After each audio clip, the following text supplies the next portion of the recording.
فيلمنا النهارده ممكن تشوفوا فيلم رومانسي او قصه حب عميقه، ولكن الحقيقه الفيلم بيخليك تسال نفسك هي فين حقوق الرجاله. فيلم تايتانيك اتصور قبل عصور النسويات وشي هالك وشي ان، وهو عباره عن قصه مذبحه جماعيه لرجاله. اصل تخيل لو حكايه تايتانيك اتعرضت النهارده في وسط كل الصياح النسوي بالمساواه الكامله مع الرجاله، وقتها القصه هتتغير وما كانش لازم كل الرجاله تضحي بحياتها علشان تنقذ الستات. وفي العالم الموازي اللي احنا فيه ده كانت الستات هي اللي هتقف تحجز وتقول الرجاله والاطفال اولا، وكان المفروض روز هي اللي تقول لجاك انا هتجمد بدالك يا حبيبي، انا مش اقل منك وقادر على التحدي والمواجهه.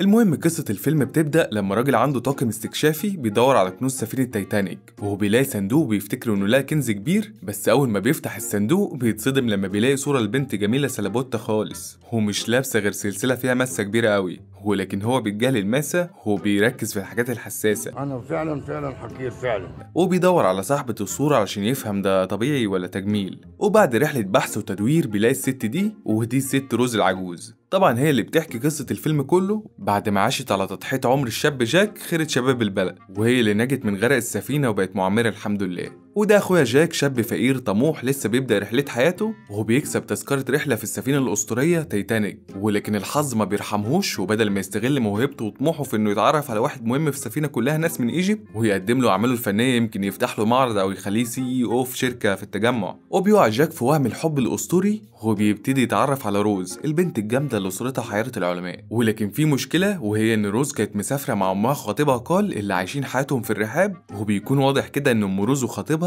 مش نازلين لها من زور، ومش حابة حياتها في ايجيبت وعايزة تقضيها في وسط ناو وتجرب بحة وتعمل بريسنج. وبنرجع لجاك اللي يومه كله هيبقى هلاك وهو خارج يتفرج على السفينة اللي كلها ناس من ايجيبت، هو بيتعجب وبيقول هي الناس دي عايشة معانا. فهو خارج بيلاحظ صاحبة الجمال المتناسق والقوام الممشوق روز، لما بيشوفها بتكون بتحاول تنط من السفينة وتنتحر فهو بينقذها، فبيقول لها بقى الجمال ده ينتحر، امال البت بتاعت صباح الخير جدا جدا جدا تعمل ايه؟ فبتضحك روز وبتقوله نفسي اعيش وسط المصريون واسيب ايجيبت بقى. العلاقة دي بتفكرني لما فعلا تتعرف على واحدة من ايجيبت، اصل مشاكل يا روز يا حبيبتي ده جاك غالبا مش لاقي ياكل، وبعدين يا جاك يا حبيبي كتر خيرك بس دي عايزة سيربست مش عايزة حب.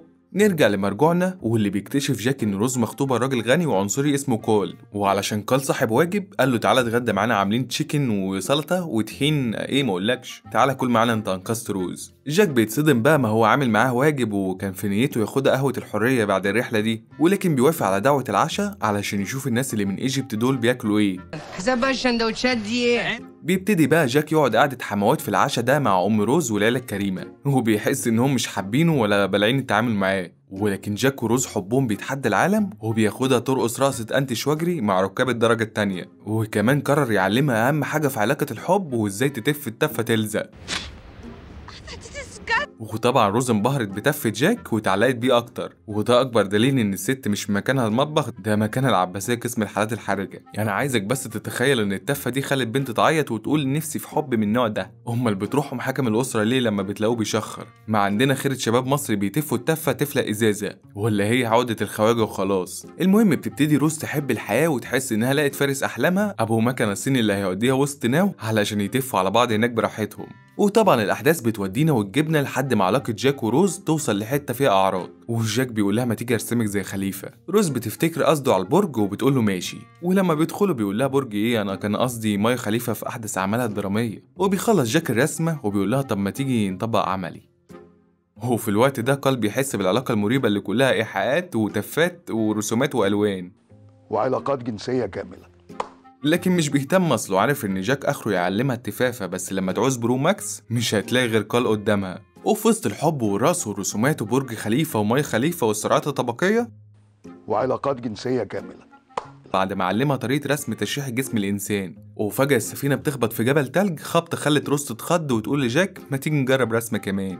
نروح بقى لطاقم السفينة اللي طبعا ما كانوش حاطين في دماغهم قوي، يعني اصل دي سفينة تايتانيك اعظم سفينة في عصرها وهو معجزة صناعية تكنولوجية لولبية، وده يعني حتة جبل صغير يعني مش هيأثر عليها، بس زي ما دايما بنقول كل صغير بيحير. وبيطلع الجبل الجزء المختفي منه تحت المية مش كيوت زي الجزء اللي ظهر على السطح، وكالعادة وسط كل الأزمات لازم الرجالة تيجي على بعض علشان ماي خليفة، قصدي روز. وبيقرر كارل انه يتهم جاك بسرقة عقد غالي كان جايبه الروز بعد ما خباه في جيبه من غير ما ياخد باله، اصله حس انه من ايجيبت قوي يعني، وما ينفعش يسكت اكتر من كده على علاقة جاك وخطيبته. شكله ايه قدام زمايله في نادي وادي دجلة ايه. وجاك على رأي الاستاذ تامر حسني علشان هو عادي وابوه كان عادي وما عندوش اشتراك في اي نادي، الحراس صدقوا انه حرامي وكلبشوه رموه في اوضه معزوله لوحده. بس برضه الراجل اللي يسيب علامه في حياه الست مش بتقدر، ما بالك بقى جاك اللي ساب تفه. المهم انها وسط ما السفينه ابتدت تغرق والناس ابتدوا يعرفوا ان الاسطوره شكلها تقلب بغم ويموتوا، ابتدوا بقى طبعا يضحوا بالرجاله وينقذوا الستات. وبيسيب روز المعركه دايره وجريت تنقذ جاك وتخرجوا من ورا الحديد اللي مش جدع. وطبعا عشان الحب والرسومات والتفافه، جاك وروز بعد معاناه قدروا يوصلوا لمقدمه السفينه. وبيكون كارل هناك وبيتعصب على روز وقال لها انت ازاي تروح للجربوع ده تاني وتخونيني معاه، ولا هو يعني عشان بيعرف يتف وانا بستخدم مناديل. اركبي يا عمري قارب الانقاذ ده، انا خايف عليك يا روحي. شوف جاب ورا في ثانية برضه روز لوحة وتستاهل. وبعد ما قال شخط فيها كده وقال لها اركبي قارب الانقاذ، فضلت روز تبص في عيون جاك وتفتكر شكلهم وهي راكبة وراه المكنة الصيني وهو بيكروزوا في وسط ناو وبيتفوا في الهوا. فراحت نطة راجعة تايتانيك تاني، والحقيقة كان نفسي يحطوا في المشهد ده أغنية الست لما، أصل شوف يا أخي التضحية بحياتها وفلوسها ومركزها علشان تفة. طبعا في الحتة دي بقى قال اتعصب وقال ما بدهاش بقى واتخانق مع جاك خناقة مش هتشوفها غير في المعادي. وطبعا في وسط الخناقة دي روز بتتدخل علشان تدافع عن فارس أحلامها اللي هيتف عليها وتتف عليه. فبيقوم قال يتعصب أكتر وبيزقهم وبيوقعهم في قاع السفينة، وفضلوا بقى يصارعوا مع المية اللي غرقت السفينة. وبيزهق جاك من روز وفستانها اللي مزود الحمل وهم بيصارعوا مع المية، فبصلها بجنب كده وقال لها اقلعي الفستان. فبتقول له يا راجل عيب اختشي احنا بنغرق. وهم بقى بيصارعوا مع الميه لحد ما وصلوا لقمه العبث والجنان، وشافوا السفينه والستات بتصوت والرجاله بس اللي بتموت. وفرقه المزيكا لسه بتعزف علشان استاذ مصطفى كامل يحمل لعائلاتهم معاش من النقابه بعد ما يغرقوا.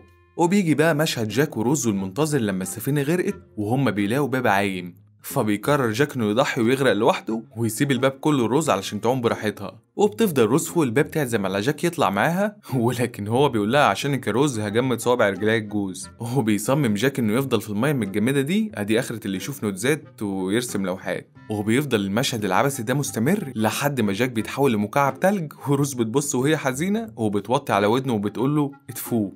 وفي الاخر بنشوف المنقذين بيوصلوا وبياخدوا روز، وكارل كان عمال يدور عليها وهي مستخبيه منه، هي متضايقه خسرت لفه المكنه الصيني والتفاف في عز الصيف. والواد الغلبان اللي عشان شاف نوتزات بقى ايس كوفي علشان عيون الست روز، او مش عيونها قوي يعني. وبنرجع بقى روز العجوز وهي بتحكي الحكايه اللي اساسا افتكرتها علشان لقوا العقد الغالي. امال انت فاكر ال100 سنه اللي هي عاشتها دي بتفكر في جاك؟ وبكده فيلمنا خلص وحلينا لغزه الرسمه السلابوتا وتفه الغرام. والفيديوهات الجايه نلخص لكم افلام اجمد، واكتبوا لنا في التعليقات تحبوا نلخص لكم ايه فيلم الحلقه الجايه. والله سلام.